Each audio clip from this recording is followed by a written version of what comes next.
All right, in the Impact segment tonight, stay with me on this one. It's an important story that you haven't heard before.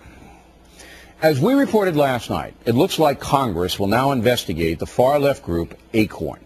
Sworn testimony says that community-based organization is committing voter fraud, intimidating people with whom it disagrees, and generally corrupting the political process all across the country.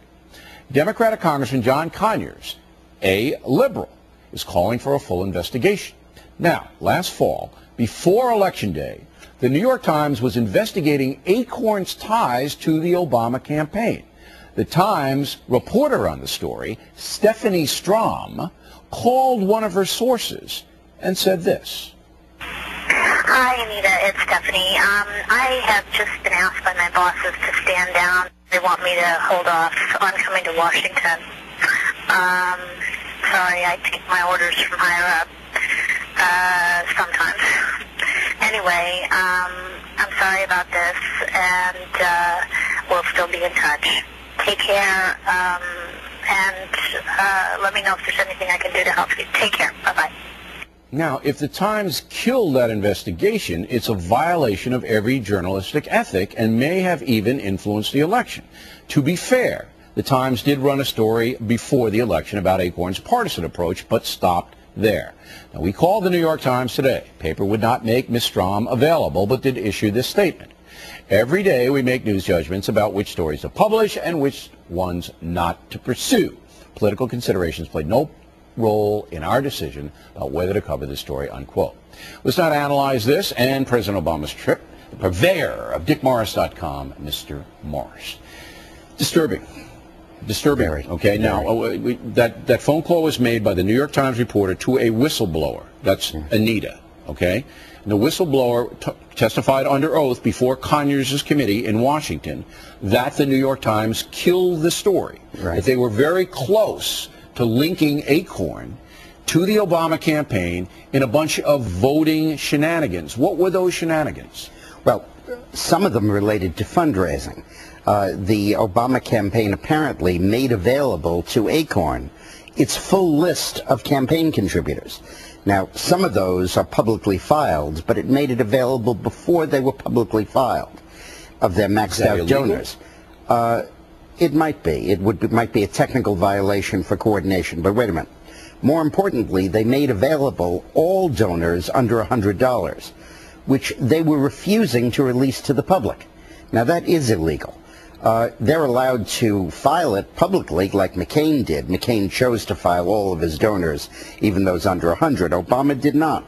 And if he made a list available to Acorn, which is an independent expenditure, it becomes, in effect, an arm of the Obama campaign, and that is a violation. So let me try to understand this, because it's a little complicated, and that's why people have to really be careful on this story. The Obama campaign says the whistleblower who testified under oath before Congress, and if she lies a crime, she go to jail. Okay. The Obama Unless campaign she's president of the United States, in which case she gets away with it. The Obama campaign's working with Acorn, giving them donor lists for reason of raising money. I guess Acorn could ask them for money, right? Exactly. And registering them. No, mainly to raise money. Okay, to get money for Acorn to do what Acorn does. That's right. Okay. And that's coordination between an independent expenditure and the campaign. And that's illegal? Illegal. They've got to be completely separate, because otherwise the independent expenditure becomes, in effect, a branch of the campaign. Do you believe that happened? To those limits. Oh, yes, I do. So you believe that actually happened, that there was an illegal campaign violation before the vote took place? I do. The larger question is to what extent Acorn's voter fraud tactics were sanctioned by the Obama campaign, or the Obama campaign knew about them. That's getting into even more dangerous turf, and I suspect, the FEC thing, that's going to be a fine. They'll have to pay $100,000 to the FEC at worst. Federal Election Commission. Yeah. Okay. But they just give you slaps on the wrist, a financial fine. But it really would have been a big deal. Remember that back then, all of these stories were percolating. Oh, if it broke then, it would have been huge. And all of that. It would have been huge then. And I think that the New York Times was cutting it off so it didn't metastasize into a story that Obama was involved in the voter fraud scheme. Now, if that's true, if your speculation, and it is speculation, that is speculation. If it's true, okay, then the New York Times basically is out of the news business, correct? out of the news business. Well, I have a predisposition against the Times because of my own experience with them. Right. When I worked for Bill Clinton, they wanted an interview with him as the election approached. And the managing editor of the New York Times came to see me in my hotel room. His name? Lilienthal. And he said, you know, we don't want to cover any of the stuff that happened in Arkansas years ago. We don't think our readers are interested in that. Yeah. And then he said, and we'd like an interview with the president. So the quid pro quo was, we'll leave Whitewater alone if you produce Bill Clinton. And the New York Times was the author, the exposer of the Whitewater scandal.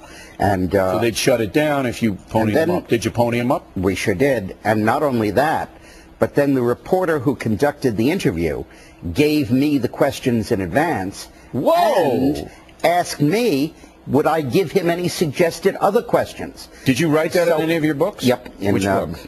I forget which. Off with Their Heads, I think. And then I actually polled on what questions we wanted Clinton to ask.